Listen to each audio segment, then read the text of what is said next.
আসসালামু আলাইকুম। সকলোৱে ভালে আছে? ময়ো ভাল আছোঁ। আপুনি চিন্তা কৰিব নালাগে, সেইটো গৰু কাটা হ'ব, গৰু মাংস খোৱা হ'ব। আপোনাক একো কৰিব নোৱাৰে।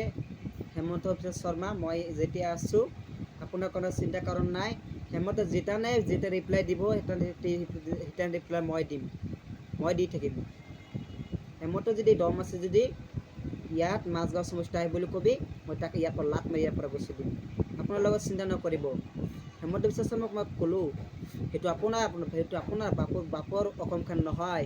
আপুনি যেন তেন কথা ক'ব, আপোনাৰ গৰু যদি আপোনাৰ মাতা হয় যদি, আপোনাৰ মাতাক কিয় আপুনি গাছৰ তলত কিয় বান্ধে?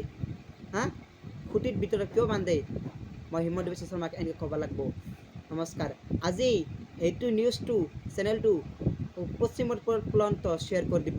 আজি অসমত মানুহক কিমান হাৰাস্ত কৰি আছে, মানুহৰ মছজিদবিলাক মাদ্ৰাছাত ভাঙি দিছে, তো আমি একো কোৱা নাই।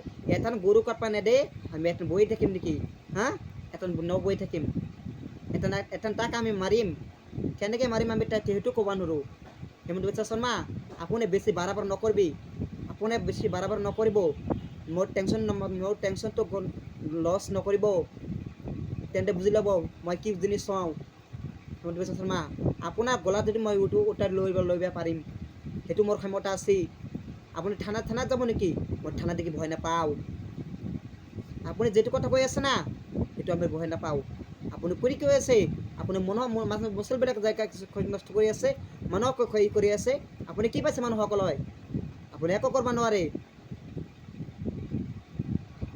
আমি যেতেন বাচি আছোঁ, আমাৰ মুছলিমবিলাক মানুহক আপুনি পাকিস্তান পাতিব। মই আপোনাক পাকিস্তান পঠাই দিম। মই আপোনাক পাকিস্তানীৰ পৰা লাত মাৰি পঠাই দিম মই। আপুনি কি পাকিস্তান পঠাব? আপুনি বেছি কথা নক'ব, একদম চিঞৰ নেব। মই এটা কথা বুলি বিশ্ব শৰ্মা, পাহৰি নেব।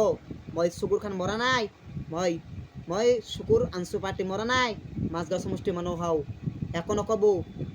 গৈ গ'লো, বেছি দম ইয়াত নেদেখিব।